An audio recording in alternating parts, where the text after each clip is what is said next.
Hi guys, there were a couple of more questions from section 5.2. The first one is going to be number 81. And we have given the following series. N equals to 1 to infinity of 1 over n plus 1 times n plus 2. Okay, so let me read the instruction or the question and then we'll see how we can answer it. So it basically says for each of the following series, use the sequence of partial sums to determine whether the series converges or diverges. Okay, so they actually don't want the value, but I think in this case we can actually find the value of this series because it does converge, but they just want to know whether it converges or diverges. Okay, so we go ahead and basically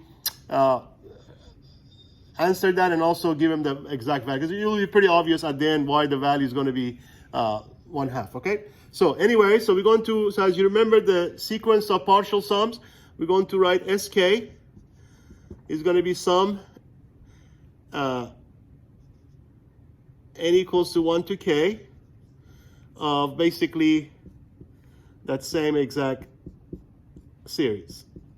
So this is what we call the sum of the partial sums. Okay, so all we have to do is take a look at this sum and see if this if this sum converges as n goes to infinity, then that limit is the same exact value of this our series itself. Okay, so if the sequence of partial sums converges, whatever it converges to is exactly the same as the value of the original series. Okay, so they do give you a hint. He does say to use the partial fraction decomposition for basically this expression. Okay, so I'm not going to bore you with all the detail because I'm sure in chapter 3, I believe, you learned about partial fraction decomposition. It's actually the easiest type. So we're going to take the expression 1 over n plus 1. I'm just going to kind of set it up for you. You can double check that on your own time. So as you remember, the way we do, so we have two linear distinct linear factors. So we're going to write that as a over n plus 1 and then plus b over n plus 2. Okay? So then, of course, as you know, you multiply both sides by the common denominator. Then, of course, you get a system of equations.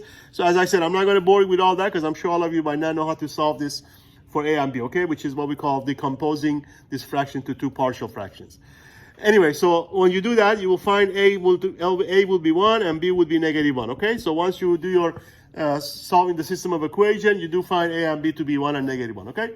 So now we can go back and write this partial sum in terms of two fractions instead of one fraction. So we took that fraction, we represented as basically sum of n equals to 1 to k, and then a1 will be 1 over n plus 1, and then since b is -1, I'm just going to write that as minus 1 over n plus 2. Okay, so that's the first step. So after you do your partial fraction decomposition, then this is what becomes what's called telescoping series, because the term begin to cancel each other out. So if you just take n equals to 1, for example, that becomes 1 over, well, 1 plus 1 becomes 2, and then minus 1 plus 2, which is 3. Okay, so that'll be your first partial sum. And then if you take n to be 2, for the next ones, when n is 2, 2 plus 1, that becomes 1/3, and then minus 2 plus 2, which is 4, 1/4. And then the next one, when n is 3, that becomes 1/4 minus 1/5, and so on. Okay, so until you get to the k term, which becomes 1 over k plus 1, then minus 1 over k plus 2. So that will be your k term, which is the last term. Okay, that's why this is called a sequence of partial sums, because we only going up to k, we don't go to infinity. So now, as you can see, that's why they call them telescoping series, because you can see the term cancel, -1/3 cancel 1/3, -1/4 cancel 1/4, -1/5 will cancel back here somewhere, not it. So, and this, of course, will be canceled by the last term. So all you're left with, of course, will be 1 over k plus 1. Okay, so therefore, at the end, so don't forget, you still have the 1/2. So actually, I apologize. 1 over k plus 1 cancels with the last one, so you're left with 1 over k plus 2. So at the end of the day, you have 1/2 minus 1 over k plus 2.